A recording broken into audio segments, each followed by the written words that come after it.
My dear students. आज हम पढ़ेंगे अपने सिलेबस में लगा हुआ चैप्टर बाल लीला, जिसे लिखा है सूरदास जी ने। आप इसके टाइटल से ही समझ गए होंगे कि इसमें जो कृष्ण हैं उनकी शरारतों का वर्णन किया गया होगा। ठीक है, हम शुरू करते हैं। पहले वो कह रहे हैं कि शोभित कर नवनीत लिए। सूरदास जी क्या कह रहे हैं? शोभित का मतलब होता है सुंदर, नवनीत का मतलब होता है माखन और कर का मतलब होता है हाथ। तो कृष्ण क्या किए हैं? अपने हाथों में मक्खन लिए हुए हैं और उसके बाद वो क्या कर रहे हैं? घुटरन चलत रेणु तन मंडित मुख दधि लेप किए। मतलब वह फिर घुटने के बल चल रहे हैं।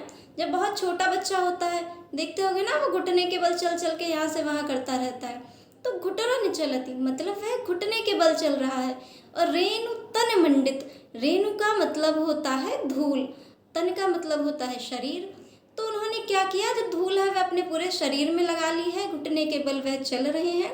और मुख दधि लेप किए, दधि का मतलब होता है दही, मुख मतलब मुंह पर, लेप मतलब वही लगा लेना पूरा।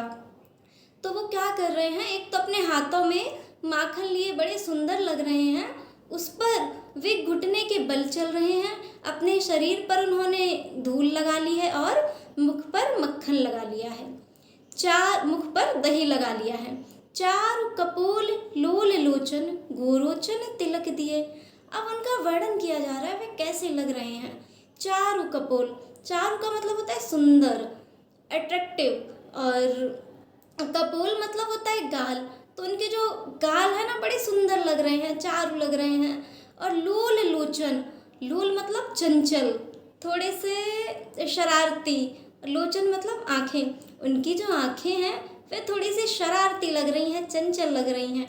और गोरोचन तिलक दिए, गोरोचन होता है एक पीले रंग का एक पदार्थ होता है, एक द्रव्य होता है जो जिसका तिलक लगाया जाता है। तो उन्होंने क्या किया कि इतने सुंदर सुंदर उनके गाल हैं और उनकी जो आँखें हैं बड़ी शरारती हैं, नॉटी टाइप की। और अपने माथे पर उन्होंने क्या किया? गोरोचन का तिलक लगा लिया है। लट लटकन मनु मत मधुपगन मादक मधु पिएं। और उनकी जो लट है ना, जो लट का मतलब क्या होता है? उनकी बालें, मतलब उनके बाल, उनकी जो लटें हैं वह इस तरीके से लटकी हुई हैं। आपने देखा है ना कि घुंघराले घुंघराले बाल उनके लटकते हैं। तो उनकी लटें इस प्रकार लटकी हुई हैं कि मानो जो मादक मधु का पान किए हुए मतवाले भौरे। मादक मधु मतलब, मादक का मतलब होता है थोड़ा सा नशीला। तो नशीला मधु का जो पान करने वाले जो भौरे होते हैं, भंवरे होते हैं, वो क्या किए कि उनकर मतलब ऐसे उनकी लटें ऐसी लग रही हैं जैसे कि किसी मधु ने, किसी भंवरे ने क्या किया हो? एकदम नशीले मधु का पान कर लिया हो। कठुला कंठ वज के हरिनख राजत रुचिर ही हैं। और उनका जो कठुला कंठ, कंठ मतलब होता है गला, और केहरी मतलब होता है शेर, नख मतलब होता है नाखून। तो क्या हो रहा है कि उनके जो वक्षस्थल पर जो है वह कठोर सिंह का नख है और कंठ में कठुला, कठुला एक तरीके का हार होता है। और उनके गले में क्या है कि एक हार है, एक माला है। तो धन्य सूर एको पल इह सुख का सतकल्प जिए। तो सूरदास जी कहते हैं कि श्री कृष्ण के इस मुख पर, उनके इस दर्शन का जो लाभ होता है, इसमें पल भर का भी जो लाभ होता है ना, उसके लिए मैं जीवन को अपने धन्य बना लेना चाहता हूँ। फिर यही सुख का सतकल्प जिए, फिर सैकड़ों कल्पों तक जीने से क्या लाभ? मैं 100 वर्ष तक जीऊँ, उसका क्या मतलब है? बस यही एक क्षण भर है जो मैं कृष्ण को देखकर उस पर निशावर हुआ जा रहा हूँ, उनके दर्शन का लाभ लिए जा रहा हूँ। एक बार फिर देख लेते हैं कि प्रस्तुत पद में सूरदास जी बाल गोपाल के क्या करते हैं? उनका पूरा नक्सिक सौंदर्य का वर्णन कर रहे हैं। कह रहे हैं कि वे हाथ में मक्खन लिए हुए हैं, घुटनों के बल चलकर उनका जो शरीर है वह धूल मिट्टी में सन गया है, वे अपने मुंह पर दही लगाए हुए हैं, उनके जो गाल हैं वह बड़े सुंदर हैं, उनकी आँखें चंचल हैं, उनके माथे पर गोरोचन का तिलक लगा हुआ है और उनकी लटें इस प्रकार लटकी हैं, इस प्रकार बनी हैं जैसे किसी भंवरे ने क्या किया हो, किसी शराब का, किसी मादक मतलब किसी नशीली चीज़ का पान कर लिया हो, उसको पी लिया हो, और उनके जो वक्षस्थल हैं उस पर कठोर शेर का नाखून तथा उनके गले में एक हार शोभायमान है। तो सूरदास जी कहते हैं कि मैं तो बस इस पल भर दर्शन का लाभ लेना चाहता हूँ, इसी से मेरा जीवन धन्य हो जाएगा, फिर मुझे सैकड़ों वर्षों तक जीने का क्या मतलब है। आगे बढ़ते हैं। अब वे कह रहे हैं कि कहने लगे मोहन मैया मैया। अब क्या हुआ कि मोहन थोड़े से और बड़े हो गए, कृष्ण थोड़े से और बड़े हो गए। अब वे मैया मैया पुकारने लगे हैं। कहने लगे मोहन मैया मैया, नंद महर सो बाबा बाबा, और हलदर सो भैया। नंद बाबा से वह बाबा कहने लगे हैं, और हलदर हलदर कहते हैं बलराम को, जो कि उनके बड़े भाई थे। अब वह बलराम को कहने लगे हैं भैया, उनको यशोदा जी को माँ पुकारने लगे हैं, और नंद बाबा को वह बाबा कहने लगे। अब उनकी माँ क्या कह रही है कि ऊंच चढ़ी चढ़ी कहत जशोदा, ले ले नाम कन्हैया। अब वो इतने शरारती हो गए कि सबको पुकारने लगे हैं। तो और जो यशोदा जी हैं वह क्या करती हैं, वह ऊपर चढ़ चढ़ कर कन्हैया कन्हैया पुकारती हैं और कहती हैं कि दूर खेलन जन जाओ ललारे, मारेंगे काहू की गैया। तुम इतने शैतान हो गए हो कि अब तुम कहीं दूर खेलने मत जाना, और तुम अकेले निकल जाते हो। अभी ऊपर देखा ना, वे घुटने के बल चलने लगे थे। कह रहे तुम ऐसे चलने लगे हो, तुम्हें किसी की जो गाय है वह मारेगी। और गोपी ग्वाल करत कौतूहल, घर घर बजत बधैया। और गोपी ग्वालों को तो वैसे ही बड़ा मजा आता है कृष्ण की शरारतें देखने में।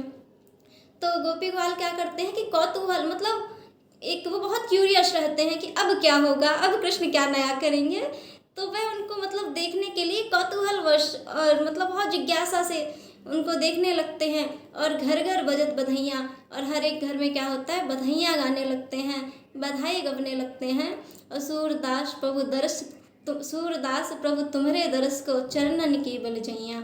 सूरदास जी कहते हैं हे कृष्ण, तुम्हारे दर्शन भर को हम क्या होता है, हम तुम्हारे चरणों पर बार बार निछावर हुए जाते हैं। समझ आया कि अब कृष्ण इतने बड़े हो गए हैं कि वे मैया बाबा भैया सब कुछ पुकारने लगे हैं। कहते हैं कि अब कृष्ण के मुख से यशोदा को मैया मैया, नंद बाबा को बाबा बाबा, बलराम को भैया भैया कहने लगे हैं। और इतने नटखट हो गए हैं कि यशोदा जी ऊपर चढ़ चढ़ कर उनसे कहती हैं कि भाई अब तुम दूर खेलने मत जाना, वरना ये जो किसी की गाय हैं वह तुझे मारेंगी। और फिर गोपी ग्वालों को तो बड़ा मजा आता ही है, तो उनको देखकर बड़ा आश्चर्य होता है। उनको लगता है कि अब ये नया क्या करेगा, अब ये नया क्या करेंगे। तो कृष्ण अभी छोटे हैं, उनकी जो लीलाएं हैं वे बड़ी सुंदर हैं, अनोखी हैं।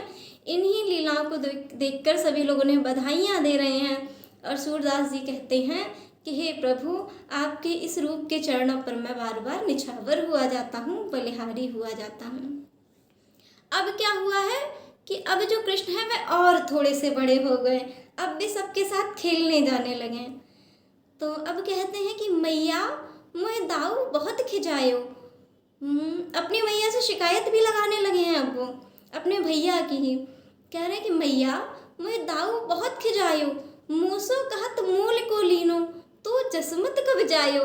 कह रहे हैं कि जो मैया, जो ये दाऊ है ना, वह मुझे बहुत चिढ़ाने लगे हैं अब, और मुझसे कहते हैं कि तुम्हें तो बाजार से मोल खरीदा गया है, तू जसमत कब जायो। जायो का मतलब होता है जन्म दिया।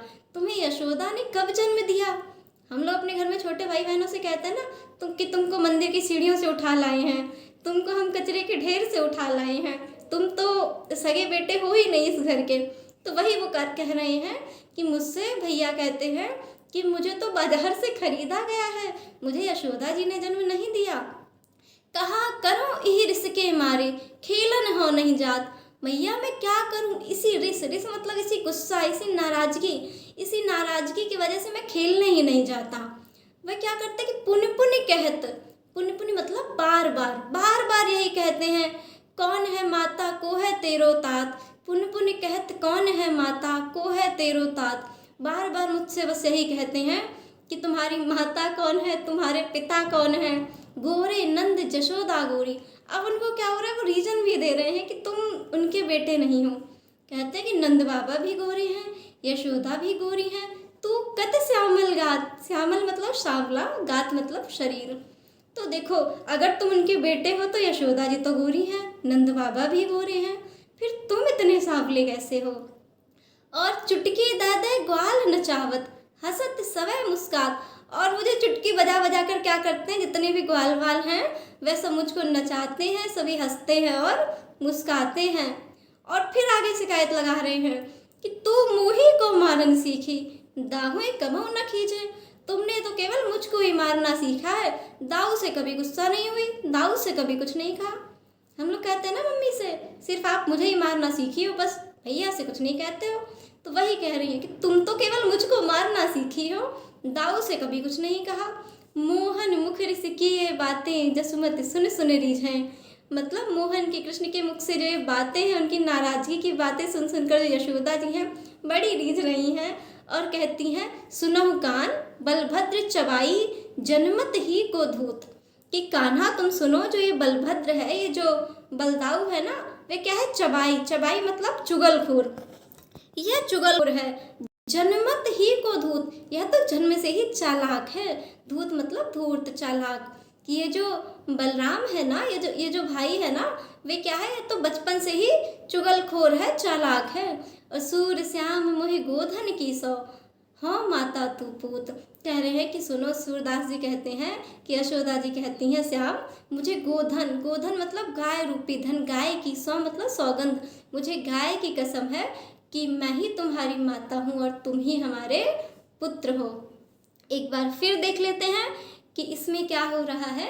कृष्ण बड़े भाई की शिकायत लेके अपनी माँ के पास पहुँचे हैं और कह रहे हैं कि माँ, मुझे बलराम ने बहुत खिजाया, बहुत चिढ़ाया। मुझसे कहते हैं कि तू मोल खरीद कर लाया हुआ है, यशोदा ने तुझे कब जन्म दिया, क्या करूँ? इसी गुस्से के कारण मैं खेलने नहीं जाता। बार बार मुझसे पूछते हैं कि कौन तेरी माँ है, कौन तेरे पिता हैं। नंद बाबा गोरे हैं, यशोदा भी गोरी हैं, फिर तुम क्यों सांवले शरीर वाले हो? चुटकी बजा बजा कर मुझे सारे ग्वाल वाल नचाते हैं, सब हंसते हैं, मुझ पर मुस्कुराते हैं। और तूने तूने तो केवल मुझे मारना सीखा है, बलराम पर कभी कुछ नहीं कहती। तो कृष्ण के मुख से ये सब सुनकर यशोदा जी बड़ी रीझती हैं, बड़ी प्रसन्न होती हैं। कहती हैं कि कान्हा सुनो, ये जो बलराम है ना, ये तो चुगलखोर है, ये चुगली ही लगाता है, जन्म से ही ये तो धूर्त है, चालाक है। और सूरदास जी कहते हैं कि वह कहती है कि मुझे कृष्ण, मुझे गाय रूपी धन की सौगंध, मैं ही तुम्हारी माता हूँ और तू ही मेरा पुत्र है। इसी के साथ हम मिलते हैं अगली क्लास में। धन्यवाद।